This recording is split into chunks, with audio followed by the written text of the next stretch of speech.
Bueno, pues para analizar este reporte que dio a conocer hoy el INEGI sobre el Producto Interno Bruto de México en el segundo trimestre, me da mucho gusto saludar vía Zoom a Jorge Gordillo. Él es director de análisis económico y bursátil de Cibanco. ¿Cómo estás, Jorge? Buenas noches, gracias por tomar la videollamada. Bien, Mario, buenas noches.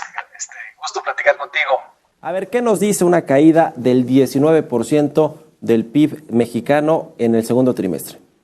Bueno, es completamente histórica, es escandaloso el desplome y muy probablemente sea de las caídas más, de las más malas en comparación a varios países emergentes. Por lo pronto fue el doble de caída que se dio en Estados Unidos. Ahora, lo que sí es que ya la esperábamos. Ya habíamos visto los datos de abril y los datos de mayo con unas caídas muy cercanas al 20%, y habíamos visto que en junio se había recuperado un poco la economía, sobre todo el lado de exportaciones, pero sabíamos que no iba a ser suficiente para salvarnos de una caída de esta magnitud.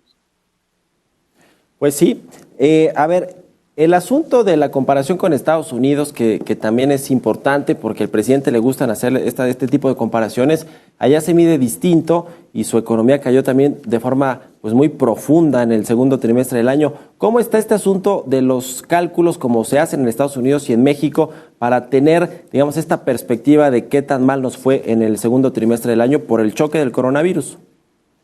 Bueno, nosotros normalmente medimos la economía en términos anuales, nos comparamos con el mismo trimestre del año anterior.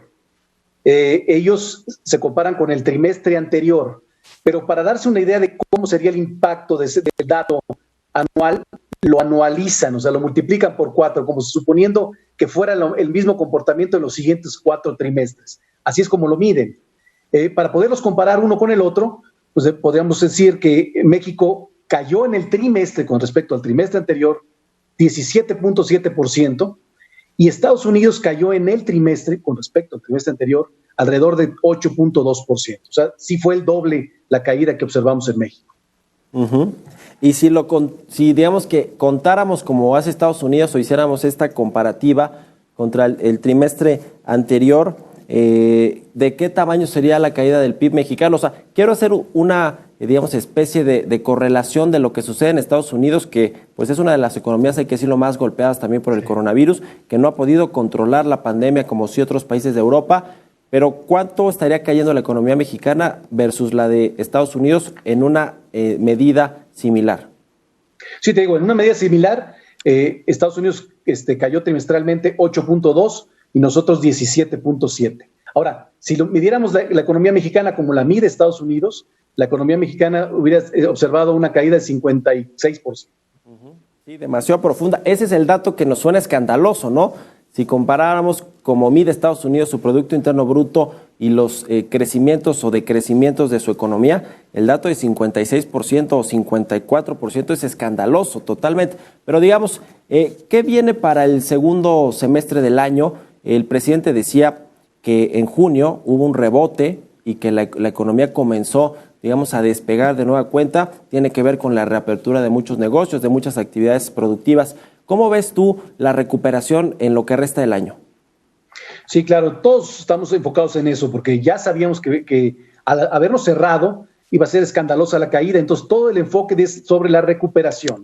Y la recuperación a lo mejor la vamos a ver, en el caso de México estamos un poco atrasados, porque Estados Unidos reactivó sus actividades en mayo y vimos buen rebote para mayo y junio. En el caso de México no lo logró, tuvo condiciones todavía peores en mayo, y junio apenas lo logró en parte del mes. Entonces la reactivación más fuerte la observaremos en julio, agosto, con 2 meses de retraso que en Estados Unidos. Entonces posiblemente en el tercer trimestre veamos un rebote fuerte en la actividad económica en México, quizá crezca trimestralmente la mitad, 8%, y se vea como que va vigorosamente, se va acelerando la economía, pero aquí hay que tener un poco de cuidado porque las empresas sí están reanimándose, sí están reabriendo actividades, pero con muchas restricciones en muchos sectores y, por supuesto, con una demanda diferente. Los consumidores siguen con miedo, seguimos conviviendo con el virus y esto ha cambiado el sentimiento o el sentido del consumidor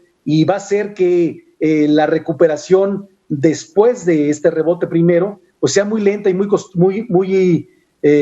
pues desesperantemente lenta y por supuesto costosa, porque ahorita estamos viendo que están mejorando la producción y las ventas, pero los costos de la crisis lo vamos a empezar a ver hacia adelante, porque muchas empresas que aguantaron estos meses cerradas, que siguieron pagando empleos, que siguieron aguantando para poder sobrevivir, se endeudaron, se van a dar cuenta que no tienen demanda y a lo mejor van a tener que cerrar o recortarse, y entonces seguiremos viendo pérdida de empleo, seguiremos viendo muchos cierres de empresas, morosidad en los bancos, que estaremos muy atentos y hay que ser muy creativos, tanto del sector empresarial como del gobierno, para hacer frente a estos retos. ¿Cómo ves la política contracíclica, si es que hay una, del gobierno federal para enfrentar la crisis económica? Porque, bueno, pues en el sector empresarial se quejan de que no ha habido básicamente incentivos ni estímulos económicos para reactivar a las empresas y para reactivar los empleos formales, que son más de 1 millón los que se perdieron en esta crisis. Sí, la estrategia del gobierno ha sido apoyar a las bases. Es una estrategia un poco riesgosa porque puede provocar, puede haber salvado algo del sector empresarial que no le cueste a la economía hacia adelante en conservación del empleo. Pero este problema lo tienen mundialmente. O sea, los países no saben bien cómo enfrentar esta crisis que es histórica, que es única, porque todo el mundo está dando paliativos de sobrevivencia, porque lo que queremos todos es que haya una vacuna, que salgamos de este problema y que lleguemos a una normalidad. Entonces, por lo pronto, que no se mueran las empresas, que aguanten, y así han sido los estímulos. Y de la misma importancia, lo que debería de haber es una estrategia de inversión, de oportunidad a este cambio que se está dando en la manera de consumir o en la manera de hacer negocios, que nos aceleró el futuro, la pandemia, buscar oportunidades para sectores. A mi juicio, por ejemplo, una estrategia más sólida, más contundente con el sector empresarial y con los gobiernos de los estados para asegurar que la apertura sea sustentable y no que mañana tengas que volver a cerrar porque volvió a rebotar el virus. Yo creo que eso falta enfocarse para una reactivación, porque si no vamos a andar muy expensas de lo que está pasando. Estamos a expensas a que Estados Unidos se reactive rápido y nos saque del hoyo, ¿no? Sí, en 30 segunditos que me quedan, Jorge, ¿debe el gobierno federal utilizar esta línea de crédito del Fondo Monetario Internacional? Porque nos está costando casi 160 millones de dólares, aunque no la usemos. Sí, yo creo que debería buscar un mejor uso de esa línea. Todo el mundo está acelerando los recursos que pueda y sobre todo para generar una estrategia para paliar de la mejor manera los meses que todavía seguirán lastimosos por la crisis. Yo creo que sí.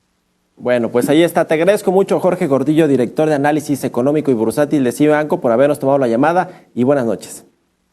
Saludos a todos. Gracias, Mario. Hasta luego. Vamos a hacer una pausa rapidísima. Regresamos con más.